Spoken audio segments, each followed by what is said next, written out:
Okay, this is a project that we're going to do with acrylic. This is just going to be a quick overview at first, and then I'll go into detail on it. Some of you may not be using WeCreate software, but once I've covered the basics with you, then I'm going to go and do it on a WeCreate machine and show you the particulars on how to do it. So basically what I did is I took a graphic and I went ahead and I cut it out. And when you cut it out, it creates a gap, which is actually the beam width on your machine. So what we're going to do is basically do the shape, and then we're going to cut a piece of acrylic to fit in as an inlay behind it. But what you want to do is you want to close up that gap. The gap, if you're using wood, is 0.175 millimeters.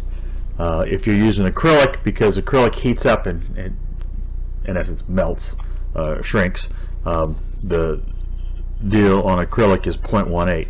But you can cut your wood, cut this part out, then cut a piece of acrylic after you've did an offset, and I'll show you what an offset is, but that basically makes up for the difference. It kind of expands the image, whatever you tell it to, and in this case we're going to expand it 0.18, and then they'll fit together.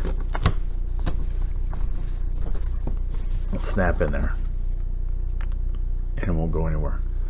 And the nice thing about the acrylic, I don't know if it'll show with the light on, is it'll make a nice wall hanger. Okay, so I will get into the details on how to do it on WeCreate Make It. Like, share, and follow if you're leaving me now. Subscribe, there'll be more stuff coming. Have a good day. Okay, here we are on the WeCreate Make It screen. I'm going to come down here on the left, import my image. It's just one I found on the internet. There's a lot of extra black around the outside of it that I'm not going to need. So what I'm going to do is crop that down while it's highlighted. I'm going to come up here to edit image, click on it, and then as you come over, the third icon from the left is a crop indicator. I'm going to hit that. I'm going to come down here on the image and I'm going to crop it down to a manageable size. I don't need all that extra stuff on there. Once it's highlighted exactly where I want it, I'm going to hit the check mark, and then we hit confirm. And there's the image. Now if we were to take this now and print it, we would just have a bunch of engraving with a solid center on a piece of wood, and that would serve us no purpose. We need to make it like a template to cut it out. Normally if you have just the outside image, if you come up here and hit offset, and we were to do offset of 0, the only problem we're going to have is, since the image is a square, you get the offset of a square. The way to get around that, let's delete the square, is with the image highlighted, we're going to come up, and instead of hitting image, anything like that, we're going to head over to the right to sketch. Hit sketch, leave the settings pretty much as is, hit confirm, and what it has done is it has done the offset for you, or contour for you. We're going to take the original image, save it, because you never know if you need to resize something or whatever. But we've got this here, and we are going to tell it to cut 107. One pass is fine, or you hit enhanced cutting and it does too. However, that for what word I'm using, 107 or 1 is fine. And a cut. So I'm going to take this, I'm going to refresh, turn the machine on, refresh, then I'm going to autofocus, place it where I want it, cut it out, and that's going to give me a piece of wood that's cut out in that shape. I'll be right back. Alright, now that I've got the shape of wood cut out the way I want it, I'm going to take this off to the side, and I'm going to ignore for processing. What I need is I need that mill. The part here that's white I'm going to need that so I can cut it out of the plexiglass. And the way I'm going to do that is I'm going to click off ignore for processing so it brightens up. But with it highlighted, I'm going to click on image processing. Come down here to where it says filters. I'm going to hit invert. And as you see, it's a little jaggedy over here. Change it from Jarvis to gray. That should clear up your edges a little bit.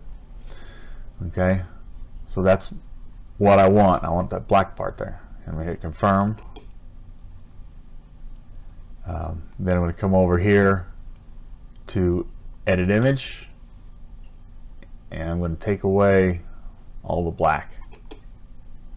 It doesn't show inverted here, but when you'll see it happens when I do it. I'm going to click on here so all the black goes away and hit confirm.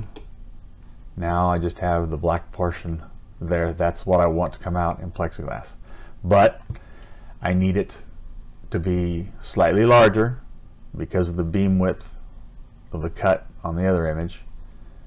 So what I'm going to do is, with it highlighted, I'm going to hit offset, and then I'm going to go down, take it down till you get to 0.1, then add an 8, and then hit confirm. Again, 0.18 on plexiglass is what that gap is. Alright, so there's the part that I want. Take this, set it off to the side, hit ignore for processing.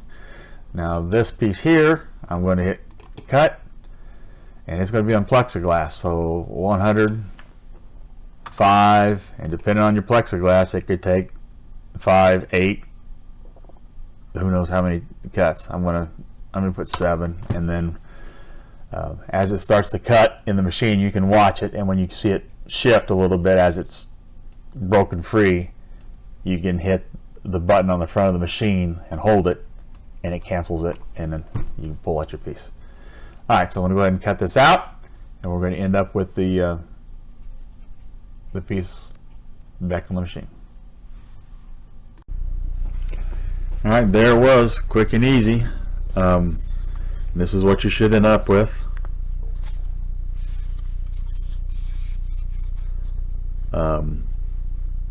You can cut a little stand in the bottom so that it stands up.